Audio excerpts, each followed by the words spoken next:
What's up, guys? Sully here with Legs Will Move. Wanted to talk to you today about the concept of a shoe rotation. It's something that some people feel that you definitely need, and then for others, they just see it as an excuse to spend more of your money than you should.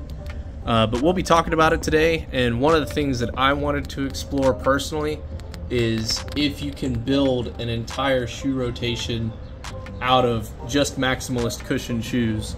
A lot of people are really preferring a lot of the taller stacks, I would say lately in the past 3 to 4 years.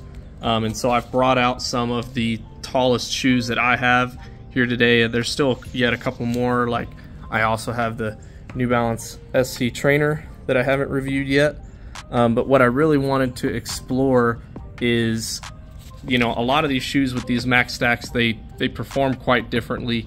And so I do think that you can have a shoe rotation out of entirely max cushion shoes. To explain the concept of a shoe rotation, if you're unfamiliar, it refers to having a shoe that's kind of dedicated for your daily work or your usual miles, your mid miles. You will also have a shoe for, they'll call it their tempo days or their speed work days. And then also a lot of people will also have a shoe for long run and recovery, those sorts of things. I think it really depends on what exactly you do. I mean, for some people, I genuinely do think one shoe could do everything for you. And then for other people, I think, you know, if you genuinely do diversify your training quite a lot, then you might want to actually look into some other options. But it really just depends on you and your goals. But let's get started here. If I was going to build a shoe rotation entirely out of max cushion shoes, what would I actually put in it? I think some of you might be surprised to find out that I actually wouldn't put a shoe like this in there, or I might, you know, but maybe not for the reasons that you would think. To me, I actually have a really tough time running slowly in this shoe, but it's very tall. For me, as far as cushioning goes, it fits into that more long run and recovery day type of a shoe. This is the first version of the shoe. It still has plenty of rubber because they put quite a bit on it. They didn't change much with the V2. The V3 is quite different. But yeah, I wouldn't really look to this shoe for my long run shoe. And mainly the reason is because with how responsive this foam is for me anyways, I actually find it really difficult to run slowly, and that's one of the things that keeps me from wanting to take it out for slower work. You also have a couple of racers here, and I did that on purpose.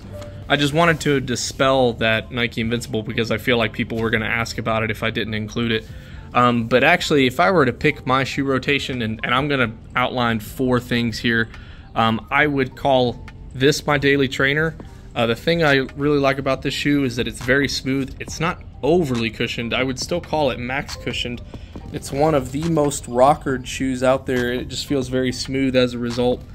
The thing about this shoe is that I can run at medium paces and slower paces, and it doesn't feel awkward to do so in the shoe. It's pretty road centric, not really anything you could take off the road, but yeah, this would be my chew up most of my miles shoe. This is the Asics Glide Ride 3. And I know this is an abandoned relic that not many people own, and I really think that's unfortunate, but this is the New Balance Lorado. This really didn't get a lot of screen time across a lot of the community, but the thing about this shoe is that it does have a carbon fiber plate throughout. We did a full review on this, so if you want to check out the full review, you can go there, but I'll just be outlining why I would choose it for recovery days. Not necessarily long runs. I'd probably still do this for both daily miles and long runs. I think this one can go the distance. This shoe is pushing 12 ounces. In fact, I think in my size it is over 12 ounces, but it is one of the softest rides. You do have shoes that are taller than this shoe, but I did a whole video on why this shoe is so soft. Has a little bit to do with the geometry, has a little bit to do with this durometer, and then there's a couple of other factors, but this is one of the softest rides, and it definitely doesn't mind going slow, and it really handles slower paces very well. So this, to me, makes it a prime choice for a recovery shoe when you're wanting to keep the speed under a certain tempo and your shoe doesn't force you to go at faster paces. So this would be my pick, the New Balance Lorado. Now, I have two racers here, and the thing is, there's a big difference between the two of them for me, and it basically boils down to these foams. Zoom X is quite a bit spongier to me. It may not look like it on the thumb, but it's quite a bit spongier than PowerRun PB. To me, PowerRun PB has a snappier feel, a firmer feel. That doesn't mean it's bad, it just means that it has a little bit more, it's fast. And this shoe, I feel, demands that you run fast. I mean, you could say that for any racer, but I'm not an elite racer or anything, but I feel like you could really run at most paces with the shoe. It doesn't really feel too unforgiving at slower paces. I'm saying that for people who may not be fast. You don't have to be a sub 6 minute per mile racer to enjoy the shoe, I think. This shoe, to me, although I do think a lot of people would enjoy the shoe, to me, this doesn't seem to be as forgiving to slower paces. It really does seem to be more of your faster paced option. They're almost the same in terms of, you know, stack and weight and all that. I think this one is slightly lighter.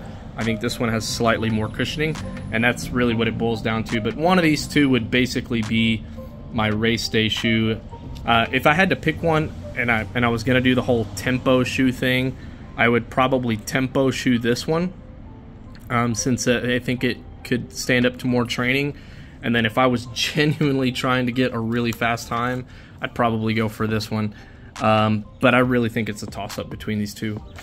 But anyways, there is a max cushion only shoe rotation that includes the Asics Glide Ride 3, the Nike Alpha Fly, the Saucony Endorphin Pro 3, and the New Balance Lorado. Let me know what you guys think. What's in your shoe rotation? Have you ever considered doing a max cushion only shoe rotation? Let me know your thoughts down in the comments below. Thank you again, guys, for stopping by. This has been Legs Will Move.